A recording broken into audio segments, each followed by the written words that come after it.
Au nom du Père et du Fils et du Saint-Esprit. Amen. Seigneur, sois béni pour ce moment de rencontre, pour ce moment de préparation au mariage. Aujourd'hui, Seigneur, nous voulons parler des sacrements et nous voulons donc redécouvrir en adulte ce que nous avons appris quand nous étions petits ou peut-être jeunes. Et nous avons besoin de non seulement redécouvrir ou recomprendre, mais bien assimiler pour aussi découvrir au fond de nous à quoi bon les sacrements, qu'est-ce qu'ils changent réellement et à quel point ils sont capables de répondre à des questions, remplir les vides et nous mettre en contact avec Dieu. Donc Seigneur, nous voulons parler de quelque chose qui est très, très cher à toi et nous voulons parler de un des fruits de ta passion, de ta vie, de ta résurrection, de ta mort. Donc Seigneur, envoie ton Esprit Saint pour que nous puissions ensemble, comme belle petite communauté, avec tous ces jeunes couples qui se préparent au mariage, redécouvrir le don de sacrement et tout ce que tu veux nous donner à travers le sacrement, et donc pour aussi ainsi comprendre comment mieux nous disposer à le recevoir, notamment ceux où peut-être on a moins d'habitude. Merci Seigneur de nous aider en cette soirée et de nous faire avancer en tant que couple, en tant que chrétien, en tant que communauté. Et Marie, toi qui es notre mère et toi qui a été témoin du début de la vie du Christ, toi qui étais témoin du fait que le Christ lui-même était un sacrement parce qu'il était un signe visible, le premier grand et fort signe visible de Dieu invisible. Apprends-nous, Marie, à vivre avec les sacrements, à les désirer profondément, à les accueillir, et pour cela, intercède pour nous, Marie, pour que nous puissions aussi mieux comprendre les sacrements. Mais je te confie tous ces couples ici présents ce soir pour qu'ils puissent redécouvrir, avec l'aide de l'Esprit Saint, la signification, l'utilité, et pour qu'ils puissent à deux rechoisir ces dons. À toi, Marie, nous prions. Je vous salue, Marie, pleine de grâce. Le Seigneur est avec vous. Vous êtes bénie entre toutes les femmes, et Jésus, le fruit de vos entrailles, est béni. Sainte Marie, Mère de Dieu, priez pour nous pauvres pécheurs, maintenant et à l'heure de notre mort. Amen. Au nom du Père, du Fils et du Saint-Esprit. Amen. D'abord, bienvenue à vous tous et quelle joie de pouvoir continuer notre chemin de préparation. Vraiment, c'est une grande joie pour moi de voir tous ces visages que je commence à connaître. Et derrière ces visages, ces histoires, que le seul qui les connaît vraiment, c'est Dieu. Et je peux vous dire que si Dieu voit ce que moi je vois maintenant, lui, il se frotte les mains et il dit « J'ai envie de vous aider à aller à votre plénitude. » Et j'ai inventé plein de choses qui pourront vous être de grande utilité pour que vous avancez et vous ayez vers une plénitude de couple. Cette plénitude de couple, l'homme ne peut pas la vivre tout seul. Il peut, comme vous savez très bien, il y a beaucoup de personnes qui ne sont pas des chrétiens et qui sont de très bonnes personnes. Parfois, il y a même des personnes, et non seulement parfois, des personnes qui ne sont pas du tout chrétiens et qui sont beaucoup mieux que certains chrétiens. Et néanmoins, je crois profondément que l'homme, seulement avec les sacrements et la grâce de Dieu, peut arriver à la plénitude que Dieu avait prévue pour lui. L'homme peut arriver à une certaine plénitude, mais à mon avis, la plénitude à laquelle Dieu pense, moi je pense que nous, on a une très petite idée de ça. Parce que lui, il pense beaucoup plus haut de vous que vous-même pensez de vous-même. Voyez? Lui, il voit en vous un lieu sacré où il écrit son histoire de salut aujourd'hui. Par vos pensées, par vos gestes, par vos paroles, par vos décisions, tout ça est appelé à laisser trace à laisser une trace lumineuse dans le monde. Ça, nous, on oublie, on n'y pense pas normalement. Hein. Quand on se gratte le nez, on ne pense pas qu'en fait, mes mains sont faites pour faire le bien, et non seulement faire le bien, mais en fait, parce que par le baptême, j'ai un pacte avec Dieu, tout ce que je fais avec mes mains est censé d'être, d'une certaine façon, une continuation de ce que le Christ a fait. Et vous allez découvrir, peut-être redécouvrir, peut-être comprendre pour première fois pleinement les conséquences de votre promesse de baptême, qu'en plus d'ailleurs, normalement, vous ne l'avez pas fait, mais c'est vos parents qui l'ont fait. Et peut-être aussi sans forcément les comprendre complètement. Et vous allez voir, c'était une sacrée promesse, hein, avec des conséquences plutôt costauds. Mais c'est bien, c'est bien. C'est rien comparé avec votre promesse de mariage. Ça va être plus fort. Mais tout ça, c'est bien, et tout ça nous convient, et tout ça nous aide à devenir pleinement nous-mêmes.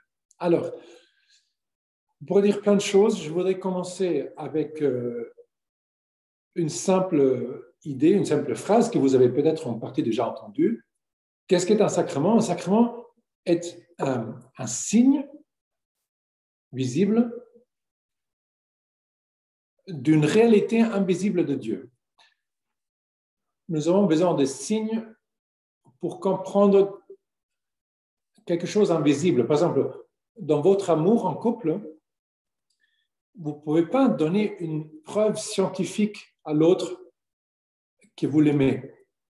Mais vous avez certains gestes, certains regards, certains signes qui communiquent à l'autre « je t'aime » ou « tu es aimé ». D'accord? Donc, nous sommes habitués à avoir des signes qui ont une certaine signification. Bon. Alors, pourquoi avons-nous besoin des sacrements? Parce que les signes, qu'est-ce qu'ils rendent visible? Ils rendent visible une action de Dieu invisible. Pourquoi avons-nous besoin d'une action de Dieu?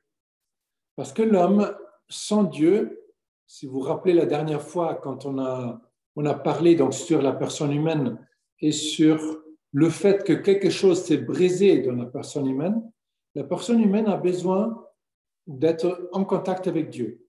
Comme un petit enfant a besoin d'être en contact avec les parents. Les hommes, peut-être, on est un peu moins à l'aise à donner la main à quelqu'un. Pour une femme, donner la main à quelqu'un, ça a une grande signification. Et même les filles aiment donner la main à papa, et les garçons, à partir d'un certain âge, ils n'aiment plus. Je ne sais pas exactement pourquoi, mais on est un peu, pas tous, mais on est un peu différents. Et moi, je vois de ma fenêtre, quand je vois la rue Corot, je vois des familles le matin qui mènent leurs enfants à l'école. Et donc, je vois papa qui donne la main, et la petite fille, toute petite, elle tient la main de papa, et ça a une grande signification. Bon, ça sont des petits gestes. Donner la main, parce qu'on a besoin de la main de quelqu'un plus grand qui nous guide. Bon, Dieu, il veut nous donner la main, mais on ne le voit pas.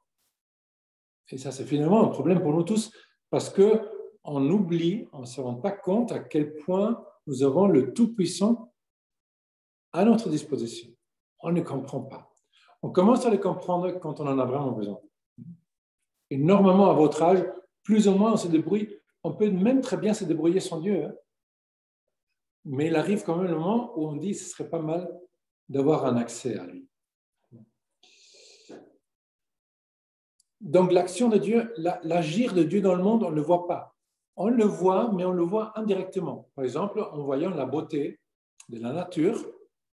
L'autre jour, j'étais en Normandie, il y a un mois déjà, et donc quand tu te mets sur les falaises et tu regardes la mer et tu vois les tempêtes et tu vois la lune qui descend dans la mer, hein, la pleine lune qui descend le matin à 7 heures dans la mer en Normandie.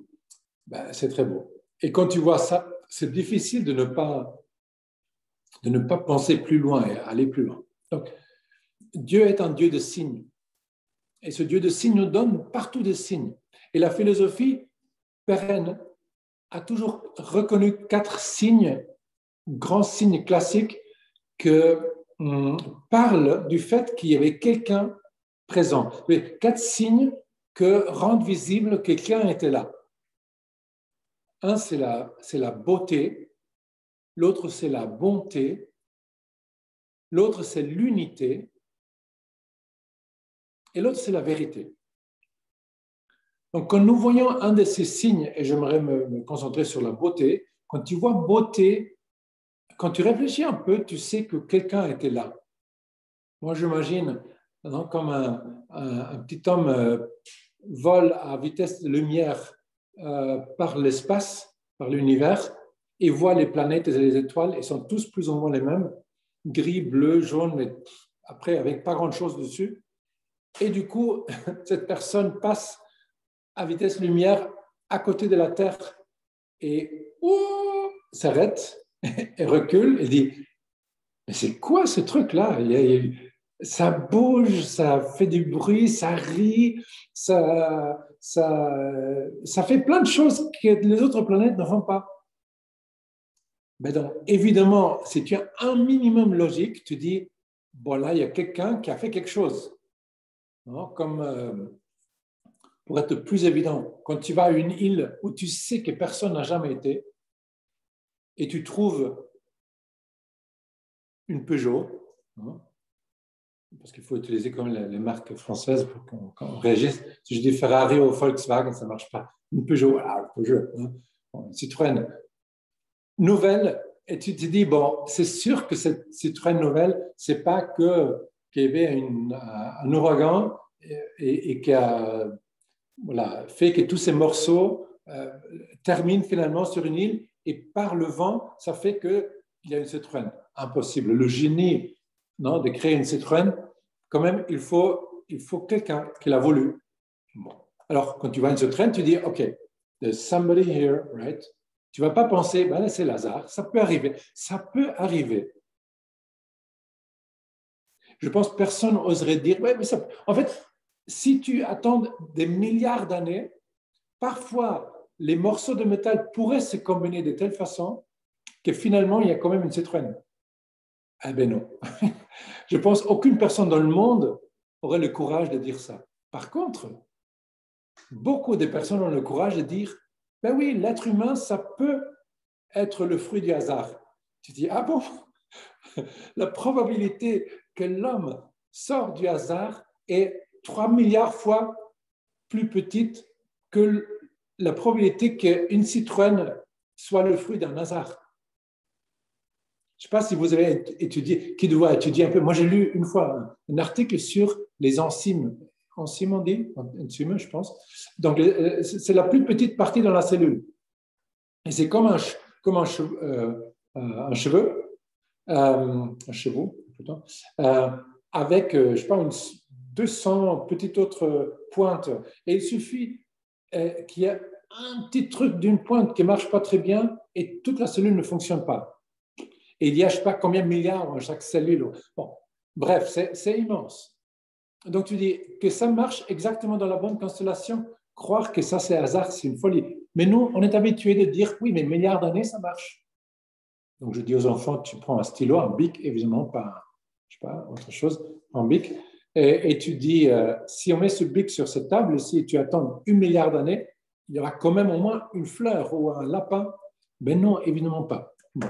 Alors, la beauté est le signe qu'il y a quelqu'un qui a voulu la beauté.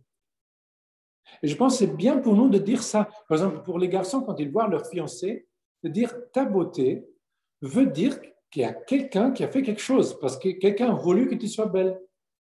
Et c'est réel. L'autre jour, une fille de, je sais pas, 11 ans en confession m'a dit je ne prends pas soin de moi parce que je trouve que ce n'est pas important.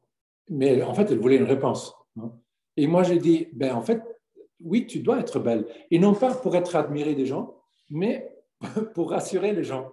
Parce que quand les gens voient beauté, sans le savoir, ils se rappellent qu'il y a quelqu'un qui a fait la beauté. Comme aussi la stabilité, la force qu'un homme est appelé à rendre visible, elle est appelée à être un signe visible pour une source de force qui existe en Dieu. Donc un homme qui a peur et qui se cache, il est un mauvais signe. Un homme qui a peur d'avouer un truc, même ses faiblesses, un homme qui a peur à attaquer un truc pour aller jusqu'au bout, un homme qui a peur de prendre une décision, en fait, cet homme, il est un mauvais signe de la force de Dieu. Et tout homme est appelé à être un signe de la force de Dieu, comme pour moi, toute femme est appelée à être un signe de la beauté de Dieu. Elle ne doit pas avoir toute la perfection, mais elle est un signe. Je ferme la parenthèse. Parce qu'autrement, je m'éloigne trop loin. Alors, signe visible d'un Dieu invisible, d'une action de Dieu invisible. On ne voit pas la main de Dieu qui agit, mais on voit un enfant qui sort d'un corps maternel. On dit, c'est incroyable. On ne voit pas la main d'un Dieu invisible, mais on voit une fleur à la montagne gentienne, où on voit un bouquetin à 3000 mètres, et on dit, c'est incroyable, c'est tellement beau, c'est tellement fort. Non? On peut dire ça, c'est Lazare, ou on peut dire, mais non, évidemment, ce n'est pas Lazare. Oui, ça peut être bien sûr l'évolution, mais ce n'est pas Lazare, il y a quelqu'un. Alors, ce Dieu invisible qui agit aujourd'hui dans le monde, il agit d'une façon invisible. Or, pourquoi avons-nous besoin de l'action de Dieu? Donc, revenons vite à la dernière session. Dernière session, donc, nous avons vu l'homme était créé d'une manière magnifique. Le diable, dans sa jalousie, comme il ne pouvait pas faire du mal à Dieu, il voulait faire du mal à ses enfants. Comme quand une famille a un enfant, si une personne veut faire mal aux parents, il ne va pas faire mal aux parents, il va séduire l'enfant de faire quelque chose de mauvais. Tu vois, il va convaincre l'enfant de prendre la drogue, etc. Et en fait, ça fait beaucoup plus mal aux parents. Alors, le diable veut la vengeance contre Dieu. Donc, qu'est-ce qu'il fait? Il commence à pervertir les enfants, donc nous. Et il fait ça en nous séduisant, à nous éloigner de Dieu, comme on avait dit, de telle façon que le cordon ombilical s'étend et se brise. Quand il se brise, la vie de Dieu ne rentre plus dans l'homme. Et quand la vie de Dieu ne rentre plus dans l'homme, l'homme ne fonctionne plus entièrement. Il fonctionne pas mal, mais il ne fonctionne plus entièrement. Donc, il n'est pas complètement un signe de son Créateur.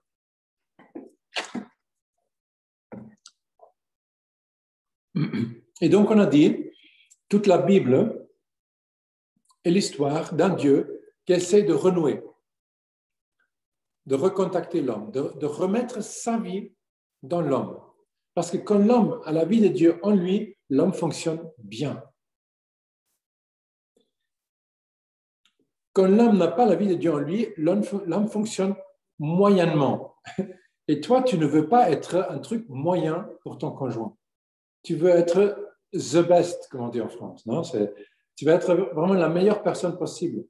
Et pour ça, c'est très intelligent de prendre la main de Dieu pour avoir la force de non seulement être sympa, mais d'être un héros à côté de toi. Parce que tu mérites rien moins que ça. Donc, Dieu, vous vous souvenez, quand on avait parlé de ces deux triangles, avec la conscience, la raison et la volonté, etc., on avait dit, pour guérir tout ça, parce que souvent, ce n'est pas du tout la conscience et la raison qui sont en première place, mais souvent, ce sont les sentiments, les passions qui sautent comme première chose. Alors, pour guérir ça, Dieu nous offre certaines portes. On avait dit la prière, la parole de Dieu, les sacrements, la communauté et la charité. Et donc, quand on ouvre une de ces portes, quand on prie, quand on ouvre la parole de Dieu, quand on fréquente un sacrement, quand on est en communauté comme maintenant, ou avec des gens qui croient ou qui aiment, ou quand on fait un acte de charité, en fait, Dieu passe à travers nous. Et en passant à travers nous, il laisse sa trace en nous. Et donc, il remet sa vie en nous, et nous, on fonctionne bien. Donc, concentrons-nous maintenant spécialement sur les sacrements. Donc, les sacrements, en fait, on peut dire, ils sont les lieux les plus sûrs. Oui, parce que si tu pries, ben, tu peux peut-être être très distrait ou penser beaucoup à toi-même et tu n'es pas forcément très ouvert. Ça, c'est un apprentissage. Tu peux lire la parole de Dieu, mais tu peux être très distraite aussi ou pas très bien comprendre. Les sacrements, ils fonctionnent. Ils fonctionnent même si tu n'es pas très attentif. Donc, ils fonctionnent bien. Et donc, les sacrements sont tous des signes visibles qui rendent visible une action de Dieu dans l'homme. Et si vous voyez maintenant les sacrements, donc il y a 7, comme vous savez bien, et je ne vais pas maintenant vous appeler de me dire les 7 sacrements là, un par un, parce que vous le savez de toute façon, mais on peut les séparer en 3 groupes. Premier groupe de sacrements, on appelle les sacrements de l'initiation, donc du début. Deuxième groupe, les sacrements de la guérison, qui nous guérissent quand on est blessé ou quand on se va mal. Et un troisième groupe, ce sont les sacrements du service à la communauté. Donc, sacrements de l'initiation sont le baptême, évidemment, parce que c'est le premier, la confirmation, qui est une deuxième consécration, on peut dire, et le troisième, c'est la communion. À mon avis, la communion, on aurait pu la mettre un peu partout dans les groupes, mais ils ont choisi de le mettre là. Aussi parce qu'on le commence normalement plutôt au début. Après, il y a le sacrement de la guérison. Comme vous pouvez vous imaginer, c'est le sacrement de malade, mais c'est aussi la confession. Et je trouve super beau de voir la confession comme sacrement de guérison. Ça te guérit. Ça te guérit parce que tu as besoin d'être guéri très régulièrement. Et ton conjoint aussi. Et le troisième, ce sont les sacrements du service à la communauté. Et ça sont le sacerdoce et le mariage. Et nous allons arriver à ça tout à l'heure. Dans ces 7 sacrements, donc première chose qu'il faut savoir, ces 7 sacrements nous ouvrent une porte sûre qui permet que Dieu ait accès à notre intérieur et qu'il puisse travailler dans notre intérieur. Un peu comme un jardinier qui travaille son jardin. Donc, toi, quand tu vas à un sacrement, quand tu vas recevoir un sacrement, en fait, tu ouvres la porte de ton jardin et tu laisses le jardinier entrer. Et même si toi, tu ne comprends pas tout, tu sais que le jardinier travaille et le jardinier, il se débrouille très bien. Il sait très bien comment travailler. Bon. Alors, qu'est-ce que fait le jardinier dans ce sens et qu'est-ce que font ce sacrement? Peut-être même avant ça, tous les sacrements, ils ont toujours, ils sont tous exercés par le prêtre, sauf le sacrement du mariage. Donc, ils sont exercés par le prêtre et le prêtre fait un geste et le prêtre dit une certaine parole ou une phrase. Et quand le prêtre fait un certain geste et dit une certaine phrase, Dieu travaille la personne, guérit la personne, renouvelle la personne, redonne vie et met sa vie divine en lui. En fait, c'est drôle parce que maintenant que je vous dis ça, j'ai compris une nouvelle chose en ce moment. C'est beau. Mais ça, vous allez comprendre à la fin quand je parle de mariage. Le prêtre, pourquoi quand il dit certaines choses et fait certaines choses, Dieu agit? Parce que le prêtre a fait un pacte avec Jésus. Et ce pacte de Jésus avec le prêtre dit, Dieu, je te consacre mon corps, mon esprit, mon âme, mon tout, et surtout ma capacité d'aimer, de choisir, de me donner. Et Jésus dit, OK, faisons un deal.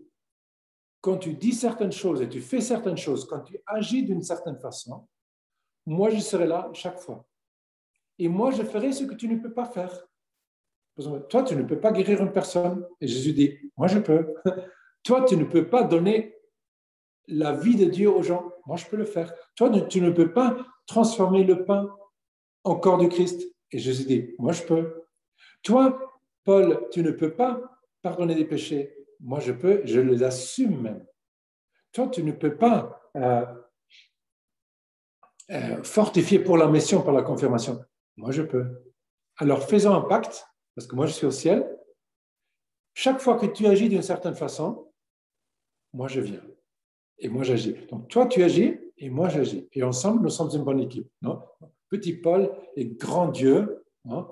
Dieu me regarde comme ça dans ma main, dans sa main, et il dit, alors toi et moi, je pense que nous sommes une super équipe. Hein? Et moi je vois, ouais. Hein? Et en fait, Dieu est quand même mignon. Voilà.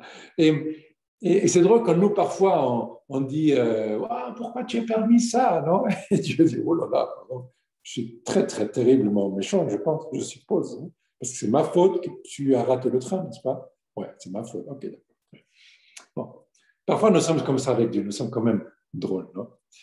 Alors, la belle chose est que ça fonctionne pour le prêtre. Quand le prêtre agit d'une certaine façon, Dieu vient chaque fois. Il est fidèle. Et moi, j'ai compris maintenant, parce que vous, par le sacrement de mariage, vous allez aussi consacrer votre capacité d'aimer à l'œuvre de Dieu. Vous allez comprendre plus tard, quand vous agissez d'une certaine façon, quand vous aimez d'une certaine façon, c'est-à-dire un amour qui ne prend pas, mais qui donne, un amour qui ne calcule pas, mais qui est dans la gratuité, un amour qui ne manipule pas, mais qui est au service de l'autre, un amour qui n'oblige pas, mais qui accueille l'autre radicalement.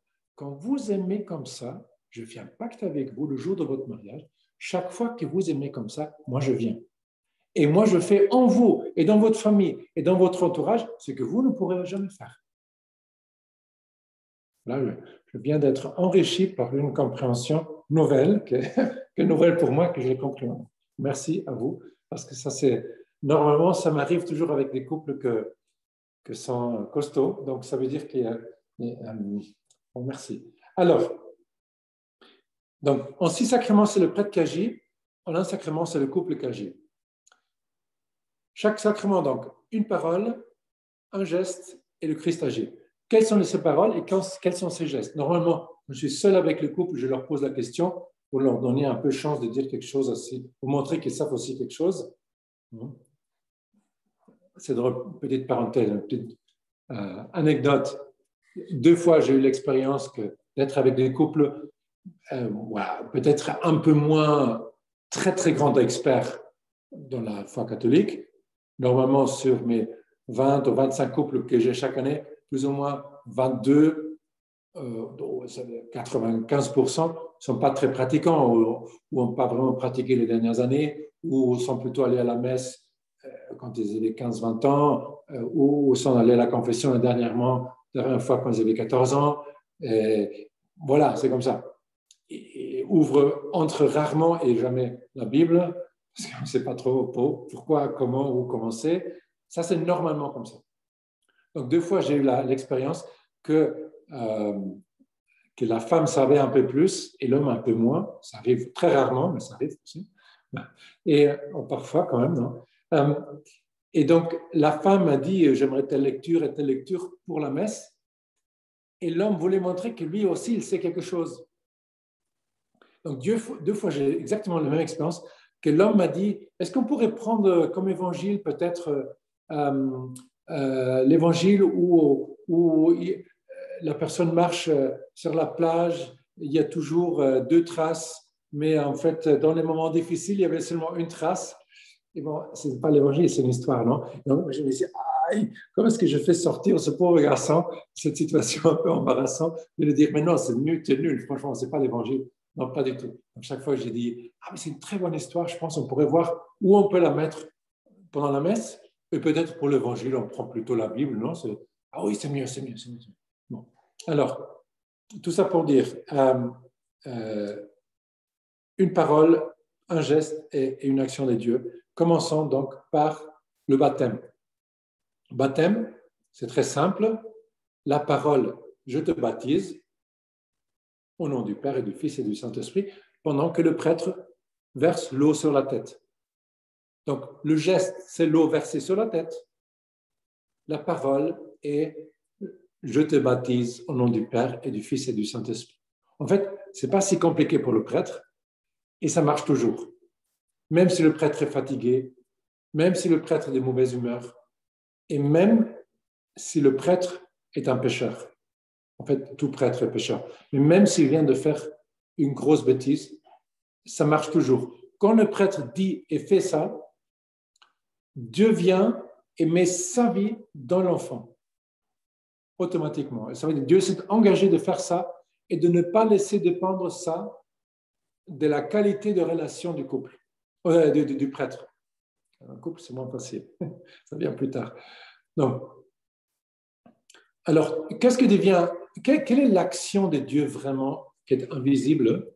En fait, donc la vie de Dieu que l'homme avait perdue par le péché originel rentre dans l'enfant. Okay. En fait, il y a une scène dans l'Évangile où nous voyons exactement qu'est-ce qui se passe. C'est le baptême de Jésus. C'est la seule fois où Jésus, on peut dire, il a levé le voile sur un sacrement. Donc lui-même, il entre dans le Jourdain. Et au moment qu'il sort de l'eau, il y a 3 signes. Le ciel s'ouvre, l'Esprit Saint descend comme une colombe et la voix du ciel dit « Tu es mon fils bien-aimé ». Le ciel s'ouvre, ça veut dire que pour l'enfant maintenant, en fait, la nouvelle patrie est le ciel. L'enfant devient citoyen du ciel, entre dans la famille de Dieu et Jésus a dit « J'ai une place préparée pour toi ». Deuxièmement, l'Esprit Saint descend, donc c'est la vie de Dieu qui rentre dans l'enfant, ça c'est réel. Donc on peut dire avant l'enfant n'était pas capable d'éternité, mais quand il reçoit vie éternelle par Dieu, en fait il y a quelque chose dans l'enfant qui ne peut jamais plus mourir, vie éternelle. Et troisièmement, Dieu dit « Tu es mon enfant bien-aimé, en toi je trouve toute ma joie ». Alors là on peut dire est-ce que Dieu n'aime pas tous les enfants? Pourquoi on devient seulement enfant de Dieu par le baptême? Qu'est-ce qui se passe avec les enfants qui ne sont pas baptisés? Est-ce qu'ils vont à l'enfer? Ben non, évidemment pas. Est-ce qu'ils seront punis parce qu'ils ne sont pas baptisés? Ben non, évidemment pas. Est-ce qu'ils vont aussi au ciel? Ben oui, je suppose, non? Quand ils font le bien. Bon, alors pourquoi on est baptisé? Bonne question. Donc pourquoi on est baptisé si de toute façon on va au ciel? On ne va pas automatiquement au ciel. Non, mais pourquoi faut-il être baptisé? Imaginez si l'un de vous est parrain ou marraine d'un enfant. Et imaginez que tu es parrain ou marraine, supposons, du 3e enfant d'une famille. Okay. Or, les parents, au moment qu'ils te demandent de devenir parrain ou marraine, toi, tu aimes les 3 enfants. Mais quelque chose dans ton regard sur le 3e va changer. Non pas parce que l'enfant a fait quelque chose, non pas parce que tu l'aimes plus, tout simplement parce que les parents t'ont demandé de devenir parent. Et en ce moment, ça n'enlève rien de ton amour pour enfant numéro 1 et enfant numéro 2, mais ça crée dans ton cœur un engagement vers le 3e qui est immensément plus grand. Donc, ton regard sur l'enfant change.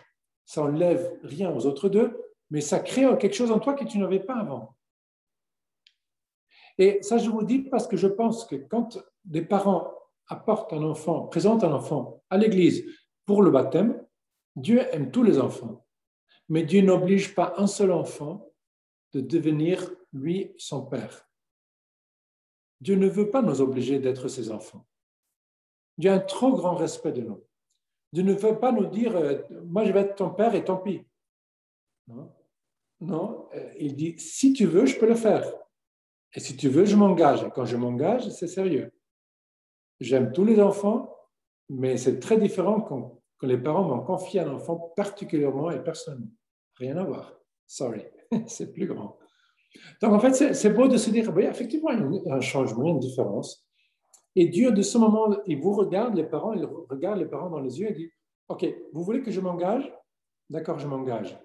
Et vous dites oui, parce que nous, on ne sera pas toujours avec l'enfant, mais toi, tu seras toujours. Et Dieu dit, ah ben oui, ça, par exemple. Et Dieu dit, en plus, moi, j'ai des choses que votre enfant aura besoin, non pas pour vivre, mais pour vivre à l'auteur que moi j'avais prévu pour la personne humaine. Pour vivre une charité qui n'est pas bonne ou très bonne, mais qui est similaire à la charité de Christ qui donne sa vie. Pour être capable de pardonner non seulement quand ça me va, mais même mes ennemis. D'accueillir même celui qui m'a fait du mal. En fait, Dieu veut faire de vous, par le baptême, des vrais lieux de lumière. Il veut faire de vous des vrais lieux de guérison. Il veut faire de vous des lieux où il peut habiter pour qu'à travers vous, et simplement à travers votre présence, il peut soigner les plaies des enfants blessés, des gens blessés autour de vous. De manière que quand tu vas au bureau ou dans un métro, simplement par le fait que tu sois là, Dieu peut toucher les cœurs. Je vois ça avec mes parents. Je vois mes parents, quand ils sont ensemble et quand ils sont avec des gens, les gens, ils s'approchent toujours de mes parents. Et ils sont beaucoup avec des gens très païens, qui ne sont pas croyants, qui ne sont pas pratiquants. Et boum, c'est comme des mouches sur, je ne sais pas sur quoi volent les mouches, mais supposons le miel, non? Et boum, ils arrivent et tout le monde est ravi, simplement parce qu'ils sont là. Et en fait, l'amitié que Dieu veut créer avec des gens baptisés, c'est très grand. Il veut vous mettre des paroles dans votre cœur pour que vous puissiez, au bon moment, donner une parole qui vous dépasse, mais dont la personne a besoin. Pardon, je vous raconte une anecdote qui n'a rien à voir avec ça maintenant, mais qui a à voir avec le fait, ce que Dieu peut faire dans un cœur. Quelques-uns de vous ont peut-être entendu parler d'un petit garçon, un petit Joseph, que vient de décéder. C'est un garçon de 5 ans qui était très malade et beaucoup de personnes ont prié pour lui. Et ma mère était beaucoup en contact par WhatsApp avec la grand-mère, une grand-mère. Bref, et ils ont beaucoup communiqué. Je pense qu'il y avait plusieurs groupes de prières qui se sont créés, qui en fait, cet enfant qui a souffert a fait que de centaines et de milliers de personnes ont prié. Donc, ça, c'est un phénomène qui revient très souvent. Quand il y a une personne qui souffre, tu as un jardin qui pousse. Tout un jardin qui pousse. C'est-à-dire des fleurs qui n'auront jamais poussé. Du coup, boum, ça pousse. Et maman, quand l'enfant est décédé, elle a pensé, qu'est-ce que je pourrais dire à cette grand-mère pour ne pas dire simplement, je suis désolé, ou je prie pour toi, ou je ne sais pas. Donc maman, là, elle a une foi forte. Et elle a une relation incroyable avec la Vierge Marie. Elle a dit, Marie, dis-moi toi-même, qu'est-ce que tu veux que je dise? Parce que je veux dire quelque chose qui soit vraiment utile et qui vienne vraiment de toi, ou qui vienne vraiment de Dieu. Pas un truc simplement, je suis désolé. Et après, elle a commencé à écrire.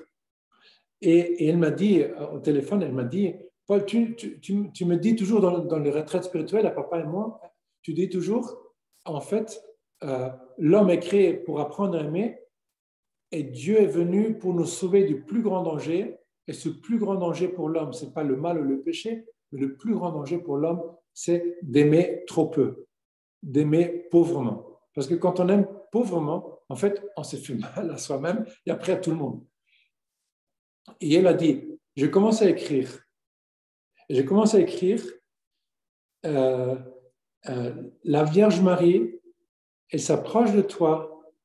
La Vierge Marie, elle ramasse tes larmes pour aller devant la croix de Jésus et avec ses larmes, soigner les blessures de Jésus. Parce que les blessures de Jésus viennent d'un manque d'amour et les larmes étaient versées par amour. Et parce que les larmes étaient versées par amour, elles peuvent vraiment soigner et consoler les blessures de manque d'amour en Jésus qu'il a subies. Et moi, je me suis dit, oh yes, ça c'est tellement génial parce que ça c'est une sagesse qui n'est pas humaine. C'est pas... Mais après, tu l'entends et tu dis, mais c'est même pour quelqu'un qui ne comprend rien, ça donne parfaitement du sens. Le Christ a souffert parce que l'humanité ne s'est pas aimée. On peut dire toutes les blessures que le Christ a vécues pendant sa flagellation. Et si vous ne savez pas, on a compté sur son corps, dans le sanctuaire de Turin, plus que 600 blessures, plus que 600 blessures. Parce que chaque coup de fouet était au moins 3 blessures ou 6 blessures, parce qu'il y avait plusieurs morceaux d'os sur les fouets. En fait, tout le corps, par devant et par derrière, le corps entier sans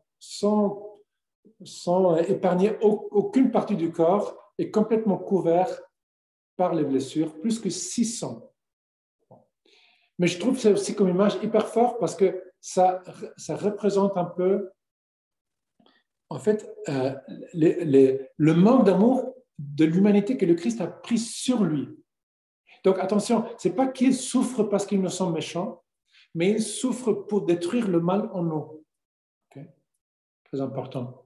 Donc on peut dire que ces blessures dans le corps de Christ sont vraiment les blessures à cause du manque de l'amour dans l'humanité.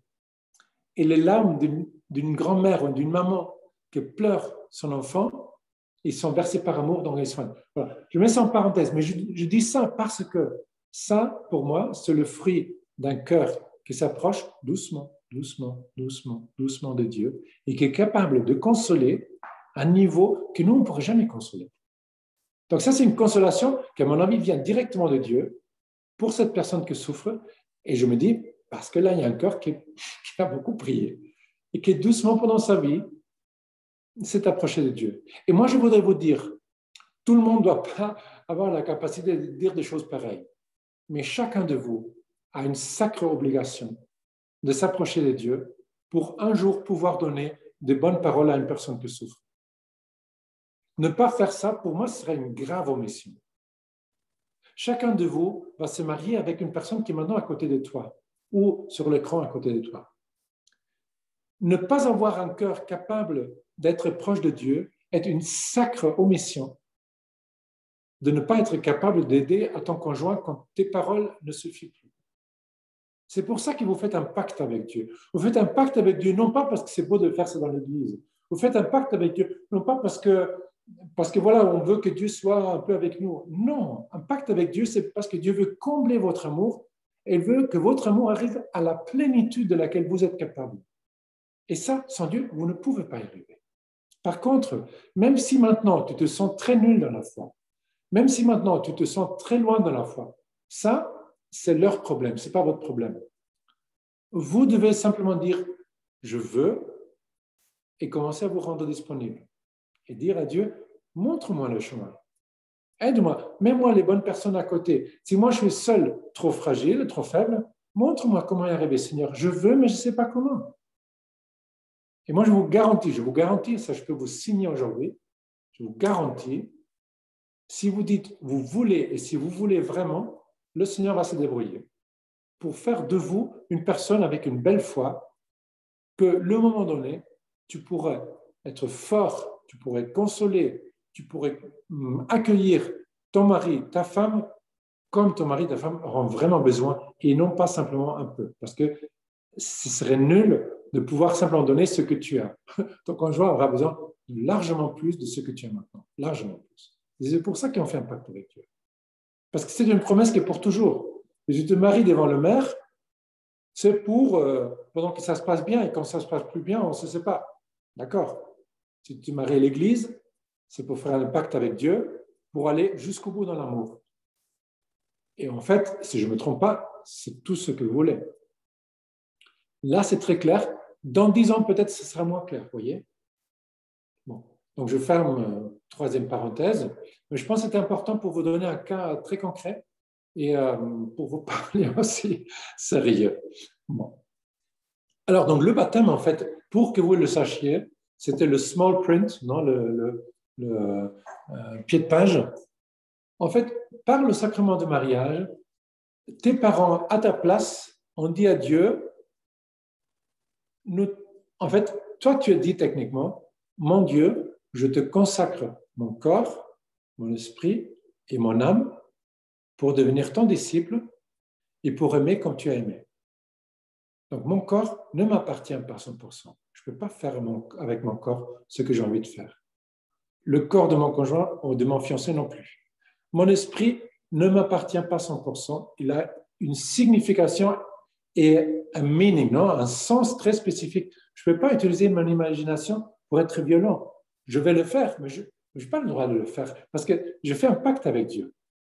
Je ne peux pas m'imaginer comment me venger ou comment tricher ou comment prendre quelque chose qui n'est pas à moi ou penser quoi que ce soit. En fait, je fais un pacte avec Dieu le jour de mon baptême.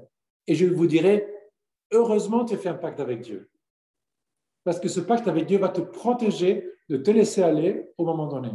Et vous allez voir, le sacrement de mariage est un pacte que vous deux, vous allez faire avec Dieu pour vous protéger de ne pas aimer au niveau que vous aimeriez aimer.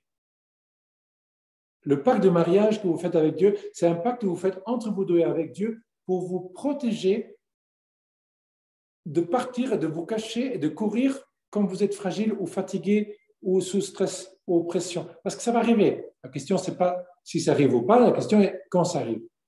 Et la question est comment on réagit. Donc, on fait un pacte avec Dieu pour qu'en fait, on puisse rester la personne que je voudrais rester pour toi. Et aussi pour avoir un Dieu avec nous qui nous donne une force que vous n'avez pas maintenant. Bon. Alors, donc ça veut dire, en fait, vous avez fait une consécration à Dieu, une consécration qui a la signification de dire à Dieu, ce que je suis, je te le donne pour être ton disciple et pour aimer là où je suis sur la terre, ou pour essayer d'aimer comme tu as aimé. Bon. Et Dieu dit, d'accord, et moi par contre, je serai avec toi. Si tu passes par le feu ou tu passes par l'eau, je te porterai, je serai ton roc, je serai ton défenseur, et je vais faire pour toi ce que je fais pour Moïse et pour Abraham et pour ton oncle, parce que tu es mon enfant. Petite parenthèse ou petite astuce, chaque nuit de Pâques, on renouvelle les vœux de baptême avec la communauté chrétienne. Je ne sais pas si quelqu'un de vous a déjà participé dans une messe de minuit ou la messe du soir, tard, à Pâques. Normalement, il y a des baptêmes. Et après, un moment où le prêtre, avec le peuple, il renouvelle ses vœux de baptême. Et les vœux de baptême sont très simples. Les vœux de baptême sont « je rejette le mal et je choisis Dieu ». Est-ce que vous renoncez au mal et au péché? Je le rejette. Est-ce que vous renoncez au diable et ses tentations? Je le rejette. Est-ce que vous renoncez à toutes ces astuces, etc.? Je le rejette. Est-ce que vous croyez en Dieu, le Père Tout-Puissant? Je crois. En Jésus-Christ, son Fils? Je crois. En l'Esprit Saint, la Sainte Église catholique, le pardon de péché? Je crois. Ça, c'est vraiment la promesse du baptême. Et vous voyez, c'est très bien de la répéter souvent. Normalement, quand on entre dans les églises, il y a de l'eau bénite.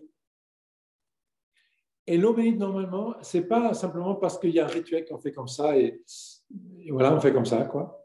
En fait, c'est un souvenir du baptême et quand on prend l'eau bénite et on fait le signe de la croix, en principe, c'est pour se rappeler de son baptême et pour renouveler, je rejette le mal et je choisis le bien.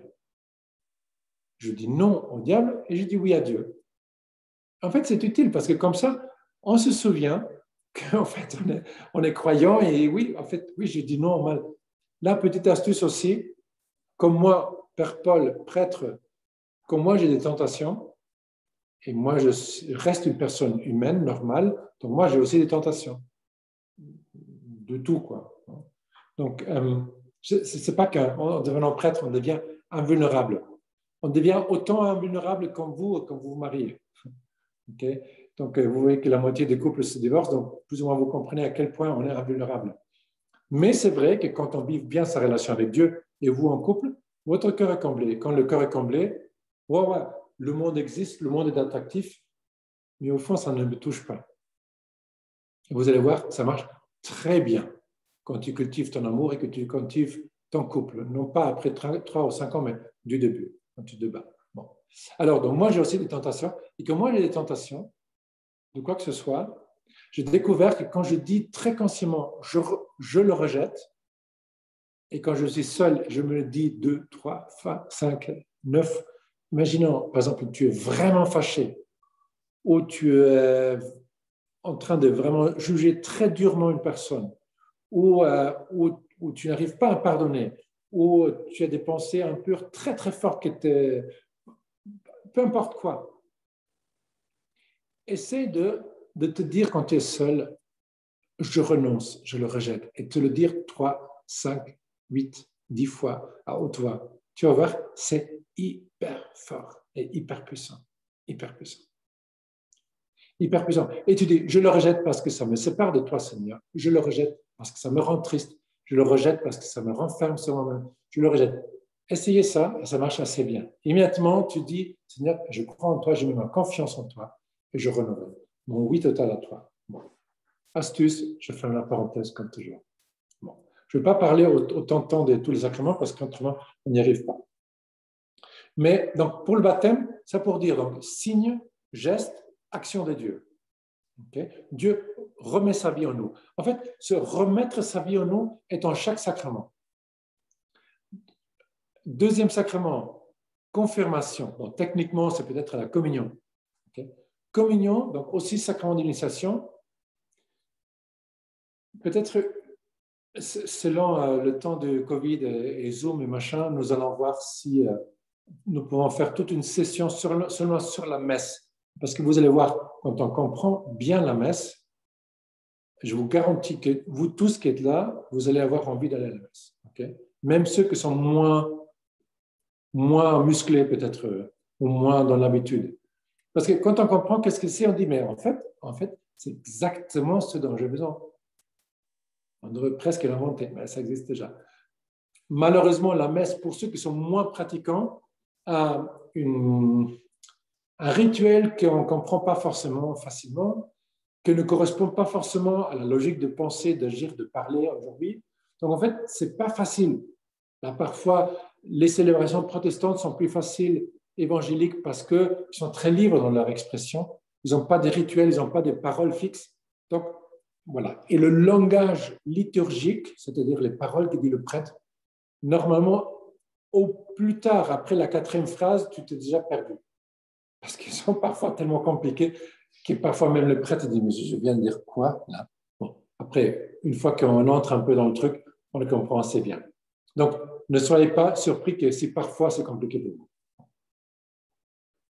Alors, donc, communion, je vais rester très bref là parce qu'on va faire ça une autre fois plus longtemps.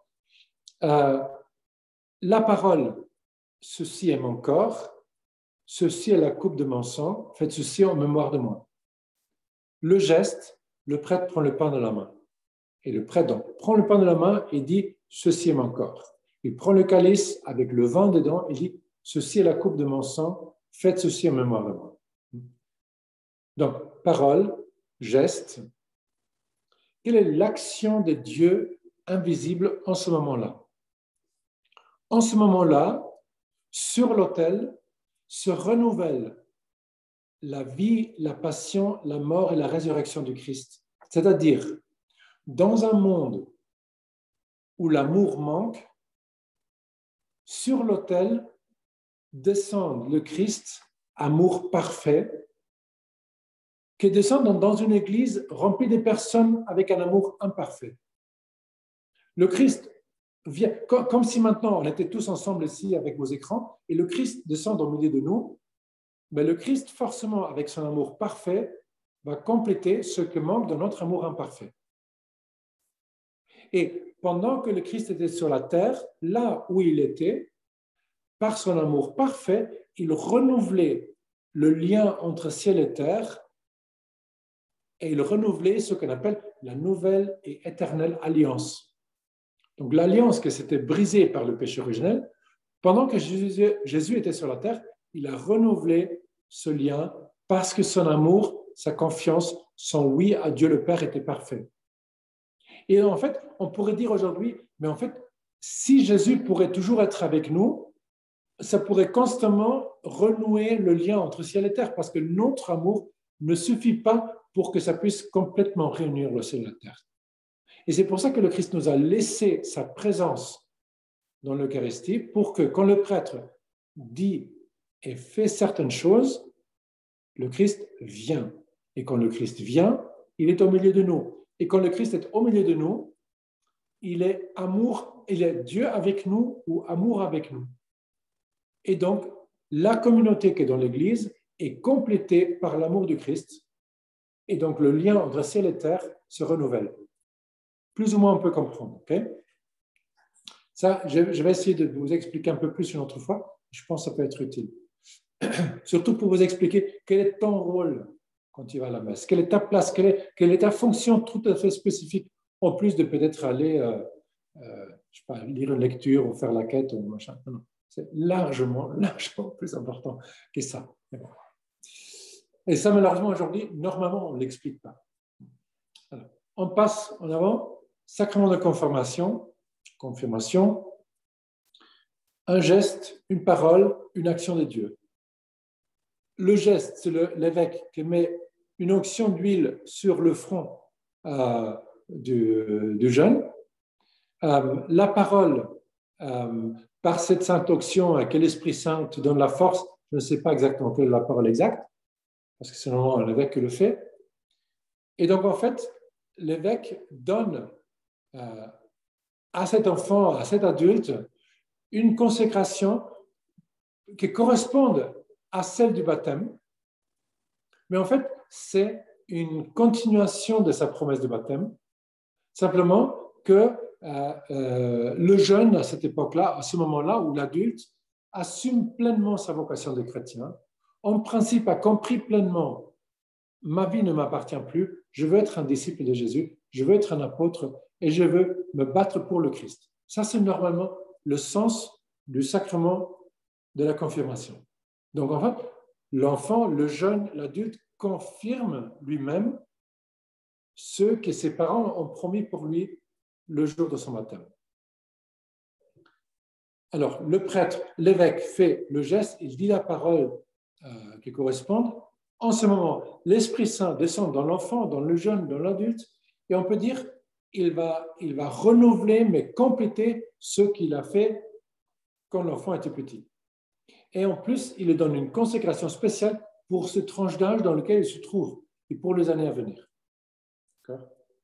Alors ça, c'est donc la confirmation.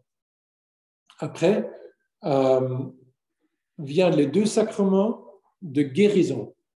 Donc, il y a d'un côté le sacrement de malade. Avant, on l'appelait l'extrême onction. Et on l'appelait l'extrême onction parce que, en fait, les gens croyaient que c'est pour le moment avant de mourir, pour qu'on puisse, juste avant de mourir, recevoir une force pour bien partir. Mais en fait, le Christ n'a pas du tout donné le sacrement de l'onction pour ça. Mais en fait, il dit aux apôtres, et l'apôtre Saint Jacques le dit dans sa lettre, quand quelqu'un de vous est malade ou souffrant, présentez cette personne aux disciples, aux apôtres, et eux, ils vont leur imposer les mains et ils vont donner une onction. Et par cette onction, ils vont recevoir une force et ils vont recevoir aussi une guérison, normalement intérieure, parfois extérieure. Alors moi, je témoin, c'est d'un moment extérieur où moi-même, je donnais l'onction de malade. Et en fait, en donnant l'onction de malade, la personne vraiment était guérie, même physiquement. Après, toi, tu sais que ça n'a rien à voir avec toi parce que tu es seulement le prêtre et c'est le Christ qui agit en toi. Mais c'est fort, quand j'ai imposé les mains, je me suis dit, qu'est-ce qui se passe quand le Christ impose les mains sur une personne malade? Et je sentais, comme rarement dans ma vie, la présence du Christ au moment que j'ai imposé les mains. Et quelques semaines plus tard, je su que cette personne n'était plus malade. La maladie, elle est revenue 6 mois plus tard. C'était un cancer. Mais j'ai compris, en ce moment-là, Dieu a vraiment fait une guérison. Donc, Dieu peut faire ça, mais normalement, ce n'est pas ça qu'il fait. Normalement, il te donne une force pour vivre la difficulté. Et pour nous, en fait, avoir une force pour vivre la difficulté, c'est au moins autant important que si Dieu simplement enlève notre difficulté. Alors, la parole, non, par cette sainte onction que l'Esprit Saint te guérisse et te fortifie, le signe, c'est une croix dans les mains et sur le front de la personne malade. Aujourd'hui, on donne ça quand une personne est très malade, quand il faut subir une opération, quand, je dirais même, quand une personne a le corona et va mal, moi, je l'ai parfaitement l'onction de malade. Donc, ce n'est pas un truc extraordinaire. Aujourd'hui, heureusement, l'Église le donne beaucoup plus facilement et les gens commencent à le demander plus facilement. Donc le Christ, l'Esprit Saint descend dans le corps, mais c'est vraiment comme si le Christ impose les mains à une personne malade, ou les apôtres imposaient les mains à une personne malade. Seulement que le Christ, il guérissait toujours, et les apôtres ne guérissaient pas toujours. Mais voilà, il y a toujours une force de Christ qui descend. Le sacrement de la confession, c'est peut-être un des plus importants et moins utilisés.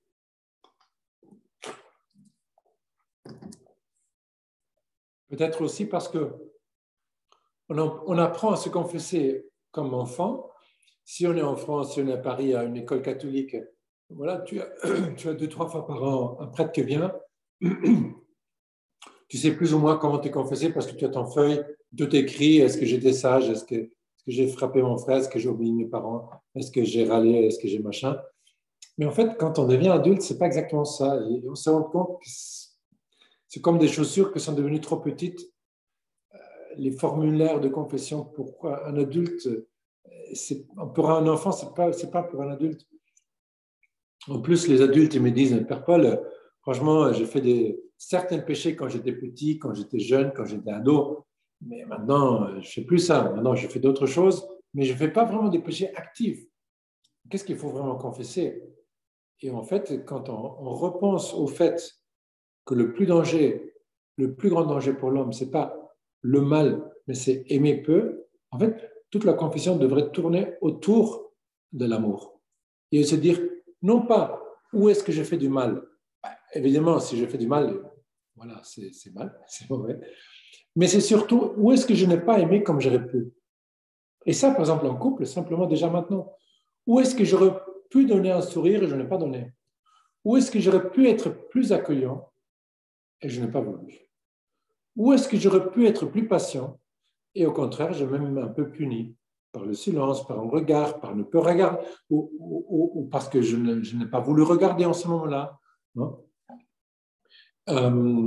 Où est-ce que j'aurais pu être plus disponible ou plus aimant envers mon père, envers ma mère, envers une personne qui m'embête, envers un frère ou une sœur qui est un peu compliqué pour moi peut-être?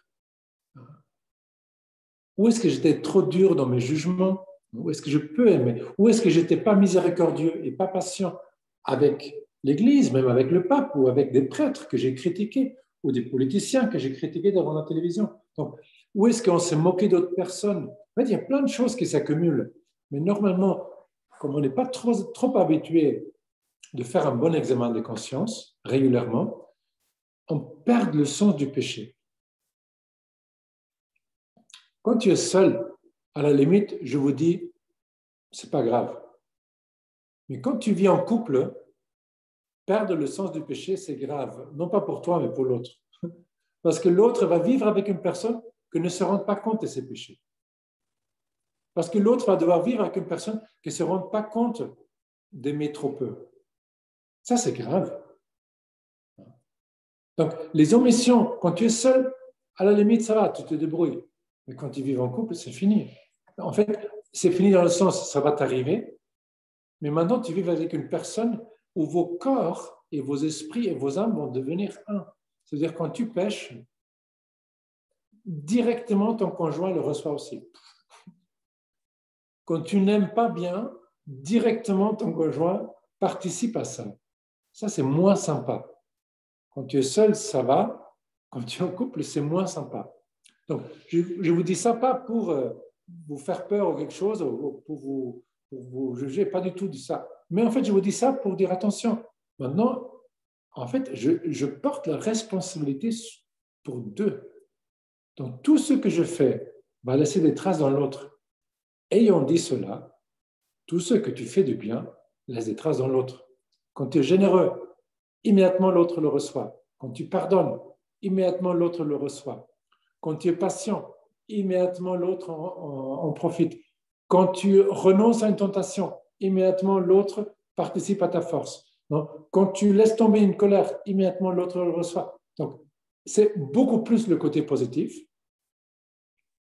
Mais il faut savoir, le côté négatif existe aussi. Donc, en fait, il faut être malin et se dire, comme moi, comme moi je pêche, mais l'autre va recevoir.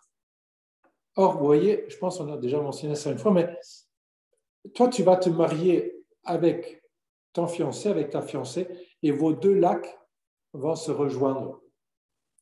Et les deux lacs vont devenir un grand lac.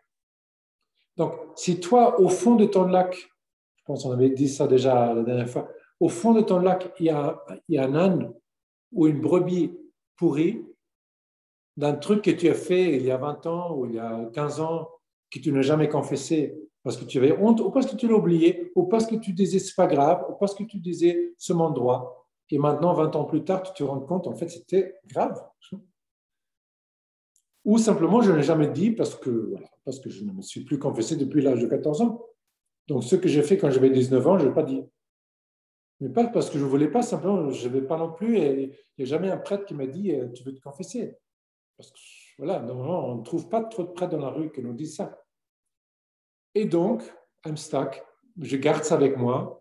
Et normalement, j'oublie, mais de temps en temps, ploup, ça remonte à la surface. Et voilà, et je traîne des choses. Et en fait, c'est pas bien. C'est pas bien, ni pour toi, ni pour l'autre. Quand vos deux lacs vont devenir un lac, tu ne veux pas que, si tu as de l'eau pourrie en toi, tu ne veux pas que ton conjoint reçoive ça. Ton conjoint mérite le meilleur. Donc, toi, tu veux que ton lac soit nettoyé, qu'il y ait quelqu'un qui descend dans le lac et enlève l'âne pourri ou les trucs ou les ossements, peu importe, parce qu'on en a tous des choses là-dedans, tous. On a tous été trop durs, on a tous manqué d'amour, on a tous géré peut-être mal ou nos moyens, notre temps, nos regards, nos pensées, nos actions, notre corps, le corps des autres. On a tous pas fait ce qu'on aurait pu faire et on a tous fait ce qu'on n'aurait pas dû faire. On a tous, moi aussi. Donc, la confession, c'est une invention géniale qui parle typiquement d'un Dieu qui a beaucoup du bon sens. Dans le sens, un Dieu qui n'attend pas du tout de toi d'être parfait. Mais un Dieu qui dit, oui, oui, j'ai compris, je sais très bien. Par exemple, quand tu fais un péché, Dieu n'est pas fâché. Quand tu gardes une colère, tu n'es pas fâché. Mais Dieu te dit, si tu veux, je te donne ta main, je te donne ma main, et si tu veux, je te débarrasse. Parce que si tu restes avec ça, ça va te pourrir à l'intérieur. Ce n'est pas bien. Et en plus, ton conjoint va en recevoir. Donc, si tu veux, je te débarrasse. C'est simplement ça. Donc là, je dis, ben ça, c'est un Dieu intelligent. C'est un Dieu qui est évidemment devenu homme. Parce qu'en devenant homme, il a dit, ben oui, ça marche comme ça. En fait, la vie n'est pas facile et on tombe chaque jour. On tombe chaque jour. Donc, si on pense tout simplement, combien de temps de ma vie ai-je déjà perdu dans des choses complètement inutiles? Et si un jour, je dois être devant Dieu et me présenter avec mes 80 ans, et en fait, la seule chose que je suis capable de présenter sont 40 ans, parce que le reste, je l'ai perdu dans mon téléphone, dans la paresse, dans le moment où j'ai râlé, où j'avais peur, où je me suis caché, où... Bref, je lui dirais quoi? Donc, on a tous des choses à confesser avec le temps. Non? On a tous des choses à confesser avec le matériel. Qu'est-ce qu'on fait? On a fait avec ses moyens, avec son argent, avec ses capacités, avec ses talents. On a tous, chacun de nous a une histoire de sa sexualité. Chacun de nous a fait des erreurs dans sa vie. Chacun de nous. Tout petit, tout grand. Chacun de nous a mal utilisé en un certain moment sa sexualité. Ce n'est pas une honte que ça arrive, c'est normal que ça arrive parce qu'on est comme ça. Mais qu'est-ce que je fais avec ça? Je le laisse en moi. Dieu dit, donne-moi. C'est pas bien que tu gardes ça, c'est rien. C'est pas bien pour toi parce que tu vas te marier. Je veux pas que ton conjoint devienne héritier de tes histoires. Okay? C'est mieux que vous mettez le counter en zéro et vous commencez bien. Voyez? Donc on dit, la confession, c'est finalement pas mal. Et la confession, c'est se mettre devant le prêtre. Alors ça, c'est la partie difficile, mais c'est la partie nécessaire.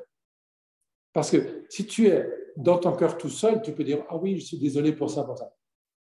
si tu dois dire un truc, parfois ça peut être très compliqué, mais ça fait tellement du bien. Je peux vous garantir, ceux qui sont moins habitués à la confession, ça te fait tellement de bien d'être explicite. Boum. J'étais radin. Je gaspillais mon temps. J'ai commis un adultère dans mes pensées, dans mes regards. J'ai calomnié. J'ai voulu me venger et je le fais, au moins dans mes pensées. Je gardais des très mauvaises paroles et colères pendant très longtemps dans mon cœur. Ça, il faut le dire, il faut le dire, il faut le dire.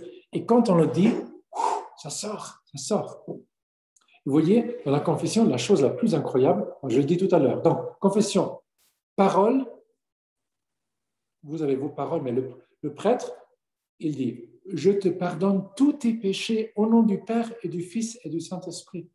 C'est dingue que le prêtre puisse dire ça. C'est vraiment un...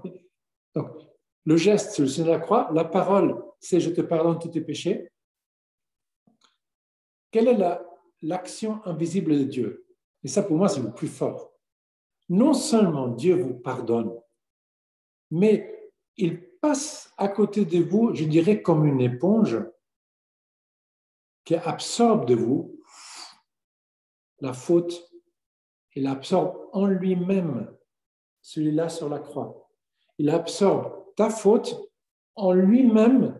Il te dit, sorry, it's too heavy for you. I'm going to carry that. OK? J'assume ta faute et par contre, je te donne ma vie. Tu t'imagines une rivière comme ta vie, le Christ plonge dans ta rivière et absorbe de toi toutes tes fautes en lui. Et il te donne toute sa vie. Ça, c'est un bon échange. Là, si on ne saute pas sur ça, on dit, mais on a bad business. Non? La seule chose qu'il faut faire, il faut dire le mal qu'on a fait. Il ne faut pas avoir peur parce que le prêtre, il entend les mêmes choses 1000 fois dans sa vie. Et tous les jeunes adultes font les mêmes péchés. Ce serait très bizarre que tu puisses surprendre un prêtre avec un nouveau truc qu'il n'a jamais entendu. Très, très improbable. Ou plutôt impossible. S'il a confessé depuis 2-3 ans, ça y est, il a tout entendu. Tout. Et tout est des choses que vous ne pouvez même pas penser. Bon. Mais ça pour dire, la confession, elle est importante pour toi, parce qu'autrement, si tu as un lieu par lequel passe l'amour de Dieu, et ce lieu est bouché, bah, c'est génial pour ta famille. Hein? Parce qu'en fait, au lieu d'un grand torrent d'amour qui devrait passer à travers toi, ça va passer comme dans les vieux châteaux, ou dans les vieilles maisons, quand il y a une douche, et ça ne marche pas plus trop, et il y a deux rayons de haut, un qui sort dans l'œil et un contre ton stomac. Et, en fait, la douche est complètement bouchée. Vous avez peut-être tous déjà fait une expérience comme ça. C'est pas génial. C'est pas génial. Non? Donc, il faut chercher une aiguille, et déboucher les trous et après, ça marche plus ou moins. Après, c'est trop chaud, c'est trop fort. Bref. Donc, Dieu veut que toi, tu sois un bon lieu de passage de sa grâce et pas de tes idées. Tes idées sont bonnes, mais elles ne sont pas remplies de tiennes. Ben, c'est sympa, mais c'est trop peu.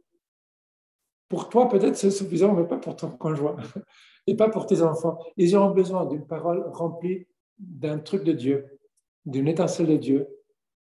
Autrement, c'est comme manger du potage sans sel. Ça va, on peut le manger. Avec un peu de sel, ça. Bon. Alors, pour bien fonctionner, on a besoin de ça, d'un côté. Et d'autre côté, parce que, comme je vous ai dit, quand vous vous mariez, ça devient un lac. Et tout ce que tu fais, l'autre va le recevoir aussi.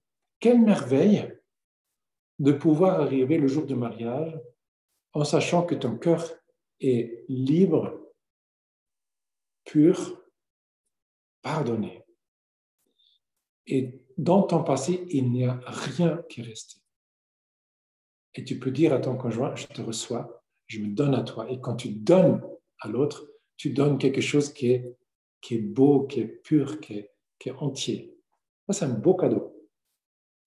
Et vous voyez, le péché, c'est, dit le catéchisme, Il dit quel est le plus grand danger du couple? Il dit c'est le péché.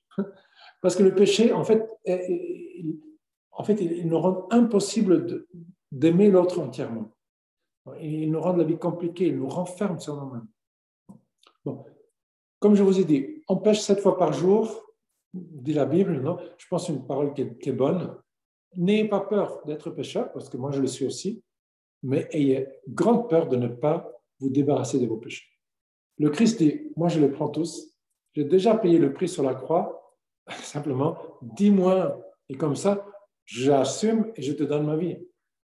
Alors, on peut dire, pourquoi le Christ ferait-il ça? Pourquoi le Christ assumerait-il mes fautes si moi je n'ai rien fait pour lui? Je ne crée que des problèmes. Peut-être que j'ai fait des bonnes choses, quelques bonnes choses quand même pour lui. Mais je crée plein de problèmes. En plus, je l'ai oublié pendant des années, peut-être. Qui sait? Pourquoi le Christ ferait-il ça? Moi, je vous pose la question. Imagine, toi, dans 15 ans, tu as une fille de 13 ans qui vient de faire quelque chose de très, très grave et de très mauvais.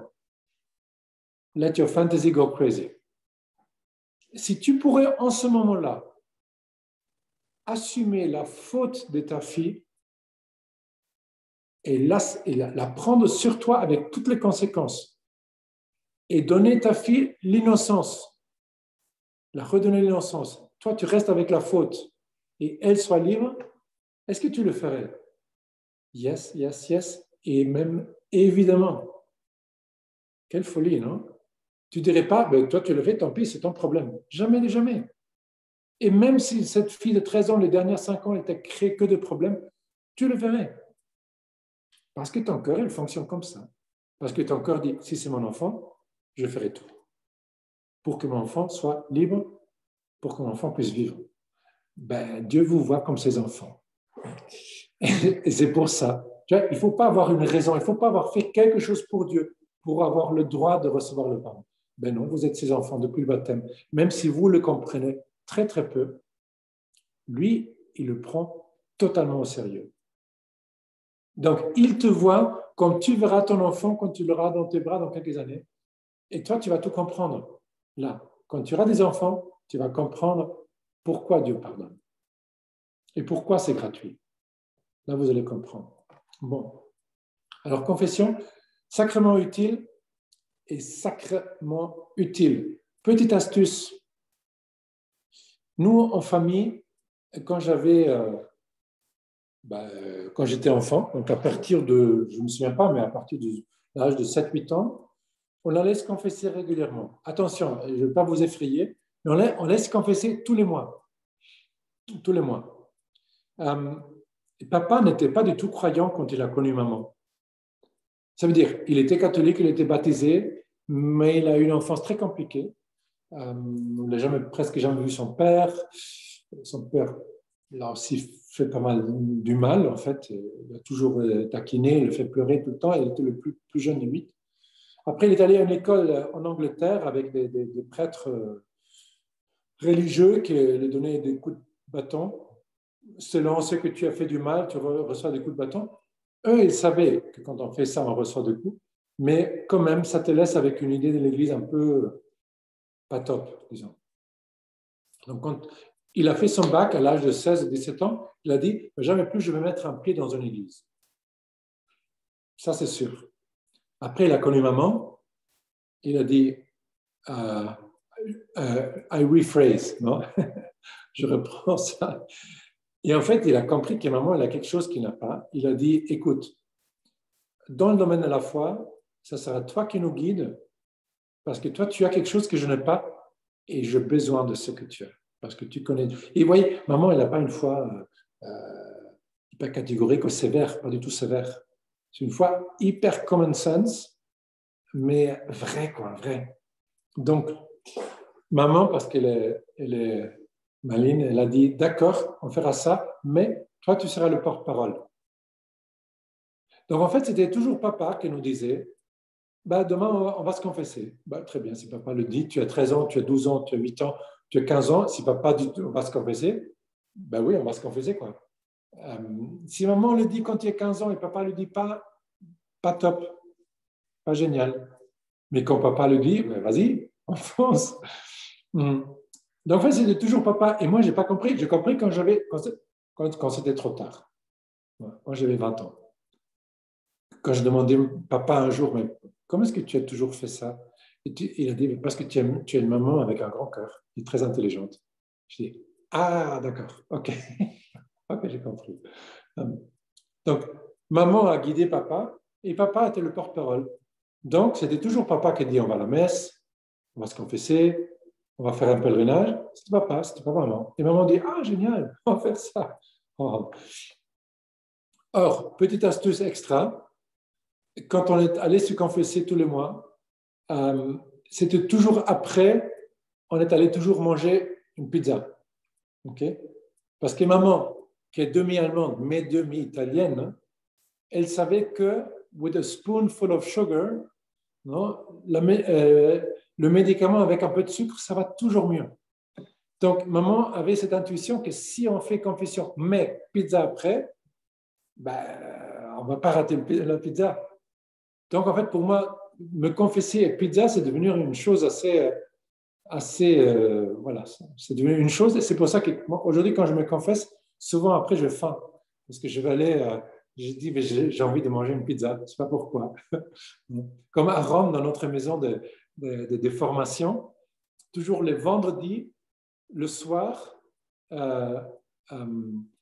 on prit le chemin de croix. D'accord? Donc, après le dîner. Mais le dîner, normalement, le vendredi soir, c'est mozzarella et des frites et avec des tomates. Donc, pour beaucoup de personnes, quand de temps en temps, ils donnent mozzarella à midi ou en semaine, un autre jour, par habitude, les gens commencent à faire le chemin de croix après, parce que ça va ensemble. Bon. C'est comme ça, la vie religieuse, elle est parfois un peu bizarre. Il y a des habitudes, vous allez voir, vous aurez vos habitudes aussi, hein. Ne vous inquiétez pas. Mais, donc nous, on allait se confesser et on est tous ensemble. Donc tu vois, papa se confesse, maman se confesse, mon grand frère se confesse, moi je me confesse et ma petite soeur se confesse. En fait, ça fait tellement du bien de voir l'autre se confesser. Comment est-ce que tu pourrais te fâcher avec l'autre si tu le vois sortir de la confession? Et tu sais que Dieu l'a pardonné. Comment est-ce que toi, tu vas pas le pardonner? Ce serait ridicule quand même. Non? Alors, allez se confesser régulièrement ensemble. Je ne dis pas tous les mois. Je vous conseillerais, mais je ne dis pas tous les mois. Si vous me demandez un conseil, allez souvent. Si vous me demandez un conseil plus concret, allez. Si vous voulez survivre en couple, plus ou moins bien, allez au moins 2 fois par an, à Pâques et à Noël. Si vous voulez survivre en couple. Si vous voulez être un bon couple où Dieu entre de plus en plus et complète en vous ce qui manque en vous et vous donne de bonnes idées, la force, la capacité de ça, allez plus souvent. 2 fois par an, c'est pas mal. 3-4 fois par an, c'est mieux. Comment le faire? À Paris, il y a 30 000 églises où on confesse H24. Et en plus, tu mets dans ton calendrier, confession pizza. Voilà, c'est pas si compliqué. Et moi, je connais pas mal de couples qui ont déjà créé cette bonne habitude de combiner confession et pizza.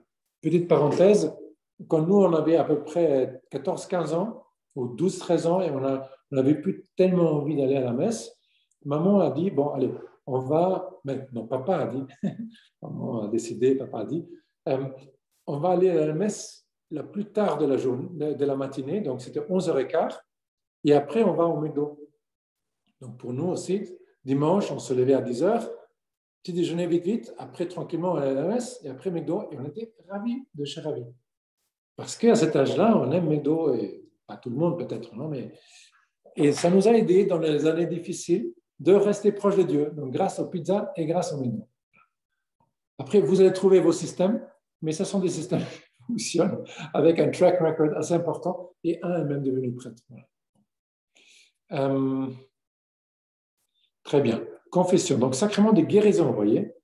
Guérison parce qu'en nous, on a besoin de guérison. Parce qu'on fait le mal. On ne fait le mal, non pas parce qu'on est méchant, on fait le mal parce qu'on est fragile. Parce qu'au fond de notre cœur, il y a une fissure. Et comme je vous ai dit la dernière fois, depuis le péché originel, au fond de notre cœur, il y a comme une petite plante ou comme une semence d'un pacte secret avec le mal, qui vous propose régulièrement le mal. Et même si tu ne le veux pas, même si tu ne le choisis pas, même si tu ne le cherches pas, le mal se propose tout seul, tout seul. Et en différentes étapes de votre vie, ça va prendre différentes couleurs. Mais ça se propose tout seul. Donc c'est très normal qu'on tombe. Si on n'était pas pendant longtemps pas à la confession, c'est normal qu'on ne voit même pas grand-chose dans sa vie. C'est comme quand tu regardes dans un puits profond, tu dis, mais il n'y a rien. Il n'y a rien. Ou peut-être ce n'est pas très nettoyé là, mais là, ça semble bien. Après, tu prends une lampe et tu la fais descendre dans le puits. Quand la lampe descend dans le puits, tu dis, il y a plein de choses. Hein. Il y a des grenouilles, il y a des choses, il y a des vers. Ok, ben, plus que la lampe descend, plus que tu vas trouver des choses. Et attention, n'aie pas peur, tu vas trouver plein de choses. Si tu ne t'es pas confessé depuis de l'âge 13, 14, 15 ans, tu vas trouver plein de choses. Mais ce n'est pas grave, au contraire, c'est génial. Normalement, la première confession, tu te souviens de 2-3 choses plus ou moins, mais après, la confession, c'est comme les gnocchis. Donc, je reste dans l'italien. Les gnocchis, si vous avez déjà fait des gnocchis, ben, tu prends une casserole, tu mets les gnocchis dedans, ça descend et ça reste tout au fond. Et après, doucement, ça commence à monter. Plouf, et tu prends une couche et il y a d'autres qui montent, et tu prends une couche et il y a d'autres qui montent. C'est comme ça les gnocchis. Les péchés, c'est la même chose. Quand ça fait longtemps que tu ne t'es pas confessé, tu as une petite couche de péché que tu te souviens, tu fais un bon examen de conscience. Tu te souviens de 2-3 choses, je vous garantis, il y a des gros trucs dont tu es incapable de te rappeler, même si tu as un bon papier que tu poses de bonnes questions.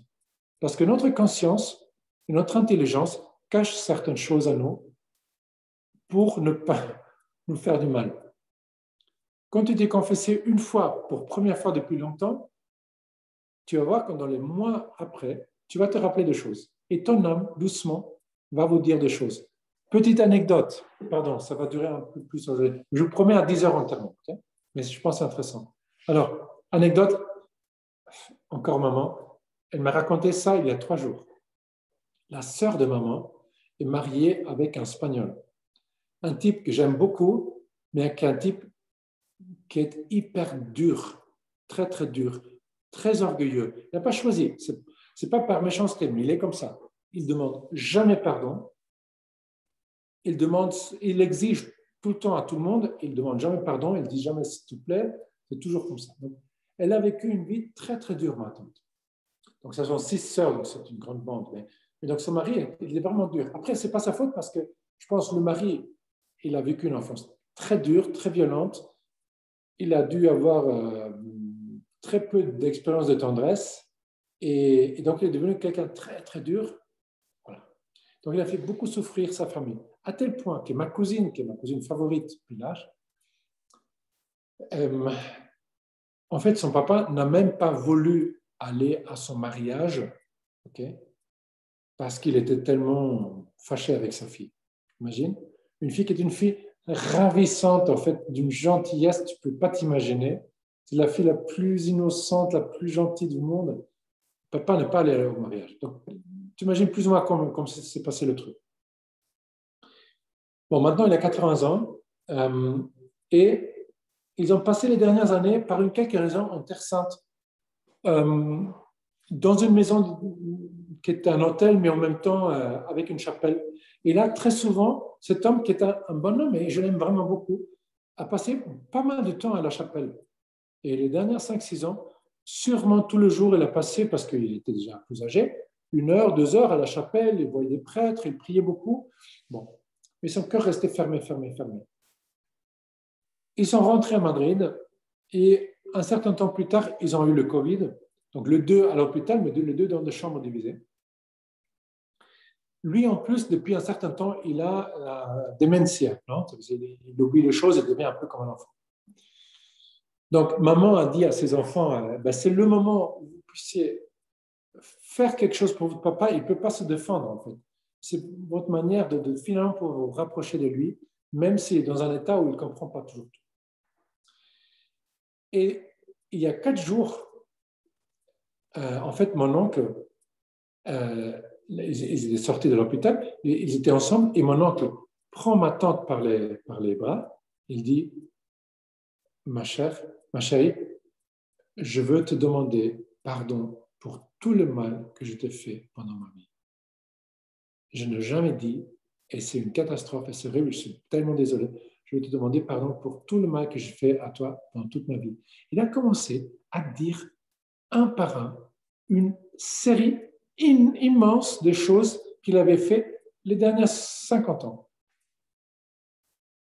Et tout ça est sorti, plouf, plouf, plouf, parce qu'il y avait la démentia. Donc en fait, il était devenu comme un enfant un peu en certains moments. Donc cette couche d'orgueil s'était brisée.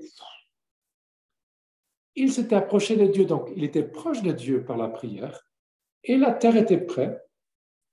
Il y avait un prêtre qui lui donnait l'onction de malade pendant qu'il était à l'hôpital, et en plus une bonne prière de guérison et de libération, parce qu'il était quand même très très fermé, il a dû beaucoup souffrir, donc sûrement l'ennemi a fait beaucoup de dégâts à l'intérieur. Il a un cœur ouvert, et avec sa femme et avec ses 3 enfants, il est en train de demander pardon pour plein de choses qu'il n'a jamais demandé. Et ça sort tout, ça sort tout, ça sort tout. Je vous dis ça pour vous dire, le mal, il est dedans, et parfois c'est caché, et parfois profonde, et parfois on ne se rend même pas compte. Mais c'est notre âme que doucement, doucement, doucement fait sortir les choses quand on s'approche de Dieu. Donc vous allez voir par ce parcours vers le mariage, et si après, d'une certaine façon, on reste en contact, ou vous voulez parfois participer à un groupe de prière ou quelque chose, vous allez voir comme doucement, comme la glace qui s'approche du soleil, elle commence à se fondre. En fait, les parties en nous qui sont un peu dures ou glacées, et ce n'est pas notre faute, c'est comme ça, en s'approchant de Dieu, ça commence à se fondre et ça commence à s'ouvrir. Et vous allez voir, ça va vous faire beaucoup du bien. Okay? Confession. Une pub un peu plus longue, mais je pense que c'est important. Bon. Sacerdoce, je ne vous dis pas grand-chose, simplement signe le prêtre, l'évêque qui impose les mains sur le prêtre. Parole, c'est une prière de consacration plus longue que l'évêque fait sur le diacre. Et après, qu'est-ce que Dieu fait au moment de l'ordination, ou qu'est-ce qui se passe avec le prêtre? En fait, Dieu fait un pacte avec le prêtre, comme on l'avait dit, que si le prêtre agit d'une certaine façon et dit certaines choses, le Christ dit, chaque fois que tu fais ça, je viens. Fais ceci en mémoire de moi. Chaque fois que tu dis, je te pardonne au nom du Père, je viens et je pardonne. Chaque fois que tu dis ceci en mon corps, je viens et je donne mon propre corps. Chaque fois que tu agis en tant que prêtre, comme moi maintenant, par exemple, c'est le Père Paul qui vous parle, mais c'est le Christ qui est présent. Et c'est pour ça que certaines choses vous rentrent dans le cœur maintenant, parce que c'est le Christ qui parle, ce n'est pas simplement le Père Paul qui parle. Quand le Père Paul, il peut dire les mêmes choses, mais s'il n'est pas prêtre, s'il n'a pas bien prié, les mêmes choses n'arrivent pas. C'est comme ça. Donc, le prêtre s'engage, le Christ s'engage avec le prêtre, et ça fait que le prêtre ne lui appartient plus entièrement à soi-même, mais en fait, il appartient maintenant un peu à Dieu. Et tout ce que le prêtre fait ne lui appartient plus, mais s'inscrit maintenant dans l'histoire de salut. Et le prêtre a fait ce pacte avec Dieu qu'il va essayer d'aimer sur la terre comme le Christ a aimé sur la terre. Il va essayer d'être une prolongation de ce que le Christ aurait voulu sur la terre. Mais moi, je peux essayer de faire ça si je ne suis pas uni au Christ par le sacrement. Moi, je ne peux pas. Par contre, par cette union, je peux. Grosso modo, c'est ça l'ordination. On pourrait dire beaucoup plus, mais c'est le plus important. La dernière chose, le sacrement de mariage. C'est le seul sacrement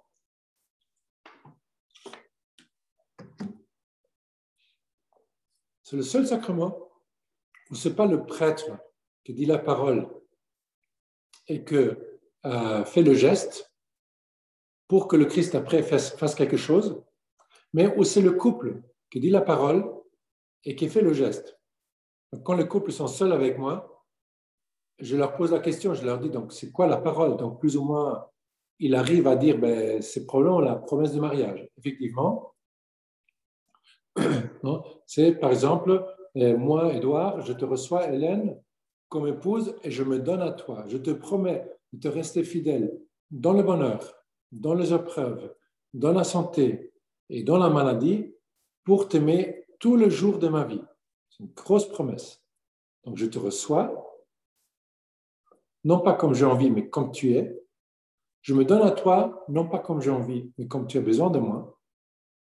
Je te promets de rester fidèle dans le bonheur et dans les épreuves, dans la santé, dans la maladie.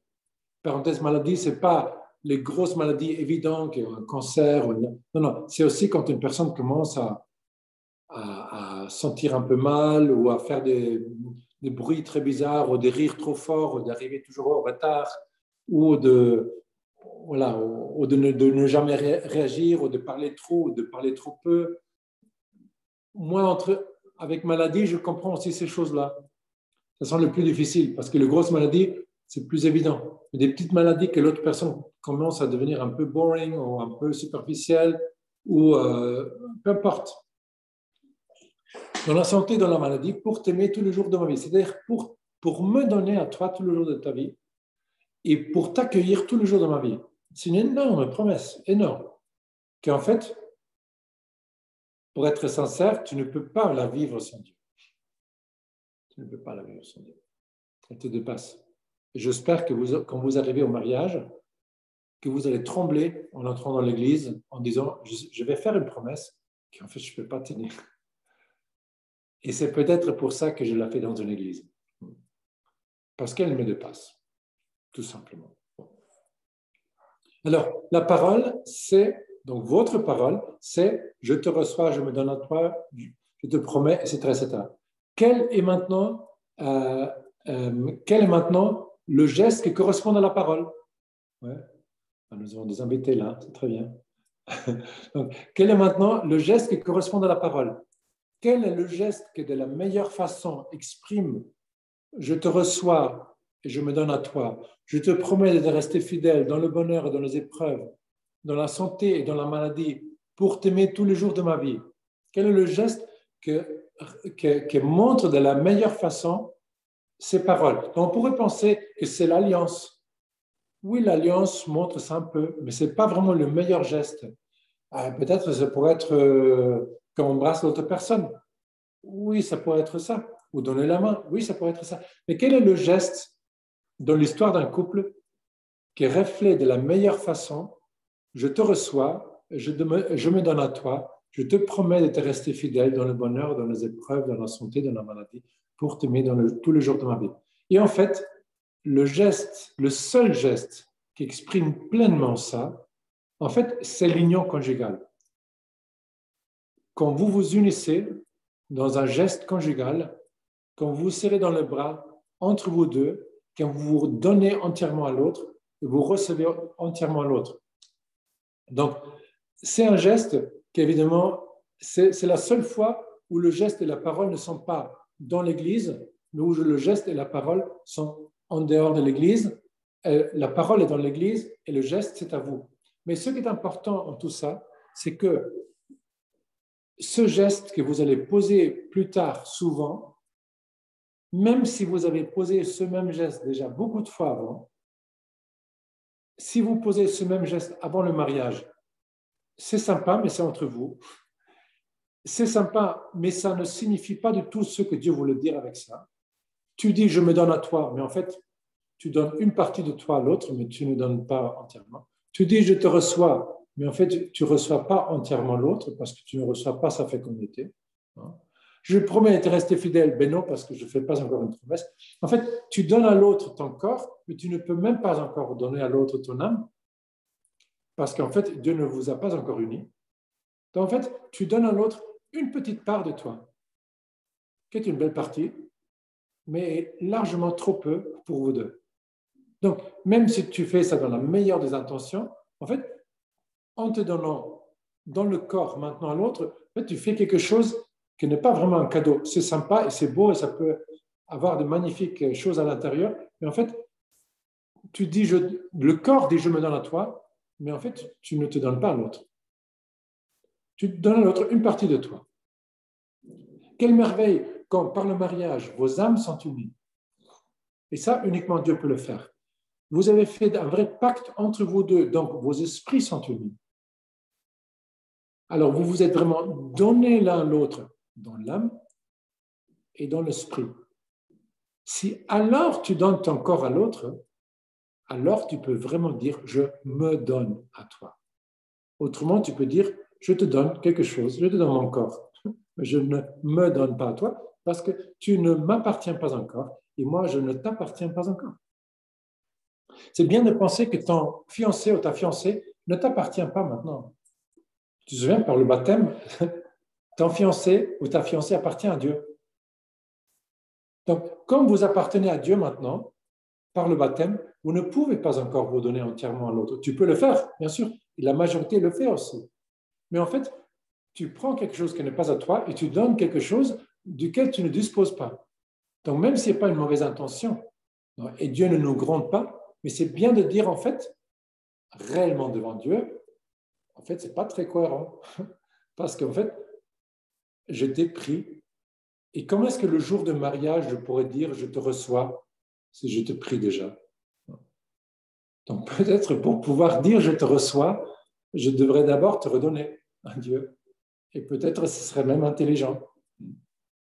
Et c'est pour ça que moi, je conseille à tous les couples, mais je vais réexpliquer ça une autre fois quand on parle de la sexualité aussi, mais moi, je conseille vivement tous les couples d'avoir aussi un moment avant le mariage, au moins un mois ou 2 mois, un temps prolongé, où vraiment tu redonnes l'autre à Dieu, où tu dis à l'autre, même physiquement, même corporellement, même affectivement, où tu dis, je prends distance, au lieu, voilà.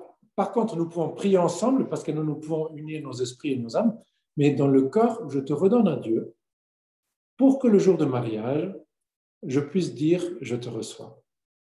Parce qu'alors, tu vas vraiment recevoir l'autre. De qui? De Dieu.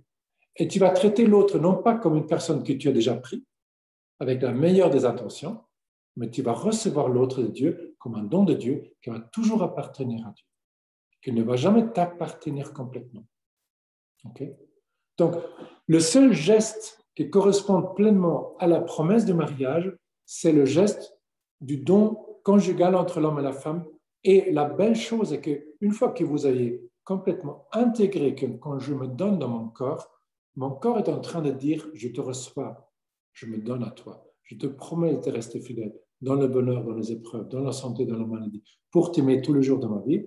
Ça veut dire, chaque fois que vous allez unir vos corps, vous allez renouveler votre promesse de mariage. Et ça va vous rendre très, très fort, voyez? Donc, le but maintenant est d'aller en direction d'assimiler ça et d'assimiler qu'en fait, ce geste du corps a une signification largement plus grande de celle que j'aurais pu lui donner jusqu'à maintenant. Jusqu'à maintenant, ce geste était, voilà, je suis avec toi, on s'aime beaucoup, mais en fait, ce geste, Dieu, quand il a pensé, il a dit, non, mais ça c'est, it means much more. Ça veut dire beaucoup plus. Par contre, ce même geste, si vous le vivez après le mariage, ce même geste, comme ce geste-là du prêtre, rend Dieu présent.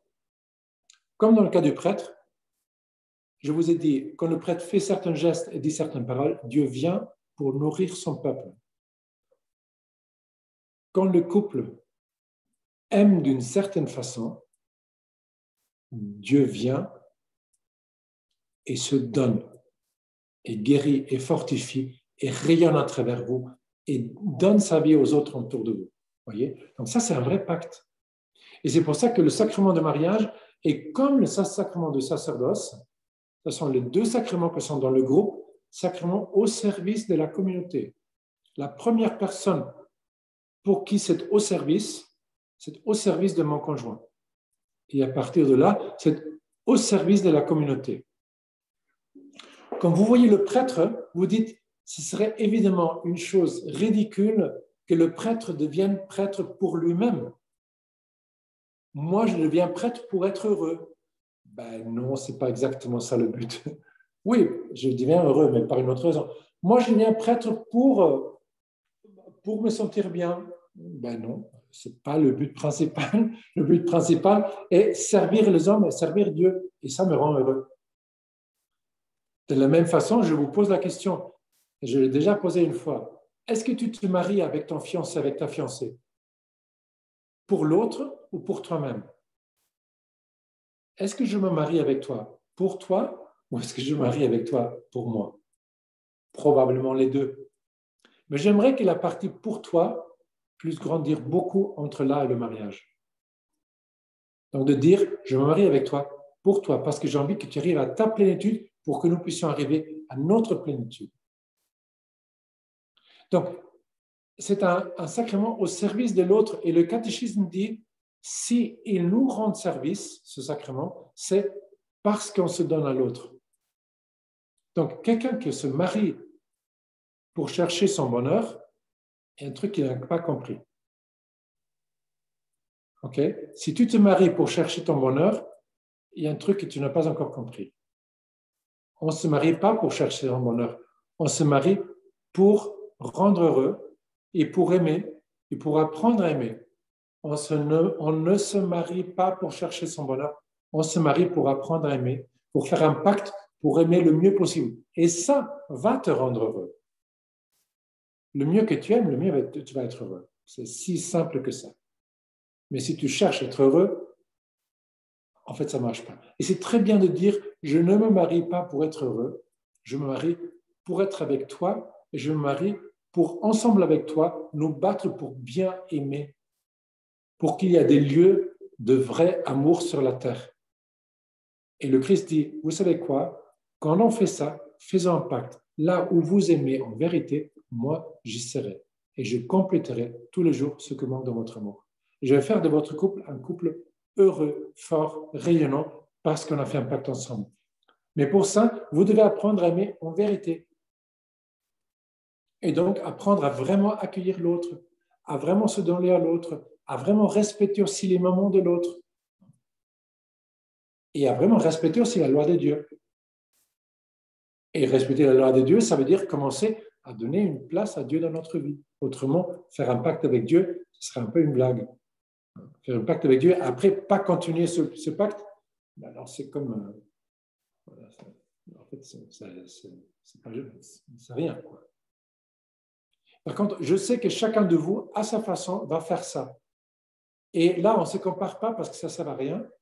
Chacun de vous a une plénitude à laquelle il peut arriver en couple. Tu ne cherches pas la plénitude des autres couples, tu cherches votre plénitude. Ne pas aller vers cette plénitude, ce serait une grave omission. Donc, prenez la main du Seigneur, à la manière que ça vous soit possible. Vous allez voir, vous allez très très loin. Okay? Bon, il y aurait beaucoup plus de choses à dire, mais je peux vous dire, donc, par ce geste et par cette parole, en fait, Dieu fait le pacte avec vous de se rendre présent là où vous êtes et sanctifier le lieu là où vous êtes. Hein, et faire de vous de vrais instruments de son amour. Et ça va vous donner le plus grand bonheur.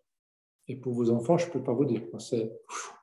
C'est grand. Okay? Je souhaite ça de tout cœur à vos enfants. Bon. J'ai beaucoup parlé, mais je pense que ça valait la peine. J'ai tout enregistré en plus, c'est bien. On peut réécouter certaines choses. J'aurais voulu parler 2 heures de chacun des sacrements, mais je pense que c'est bien comme ça. Au moins, on a repris le goût. Il a peut-être compris certaines choses qu'on avait un peu oubliées, ou peut-être jamais bien compris. Et peut-être une autre fois, on va parler spécifiquement de la messe, parce que je pense que ça mérite, pour bien entrer dans le truc et bien comprendre à quoi bon et qu'est-ce que je fais, et même si je ne comprends pas tous les rituels, quelle est ma place et qui est mon rôle. Vous allez voir, quand vous comprenez ça, vous allez dire, ah ben c'est génial, ça, j'en ai besoin au moins de temps en temps. Okay? Donc, rendons grâce à Dieu d'abord. Au nom du Père et du Fils et du Saint-Esprit. Amen. Seigneur, nous te rendons grâce pour ce beau moment et pour toutes les lumières que tu m'as données aujourd'hui. Merci de m'avoir fait dire beaucoup plus de ce que j'avais envie de dire. Je te demande pardon si c'était trop long, mais en même temps, je pense tout ça venait vraiment de toi.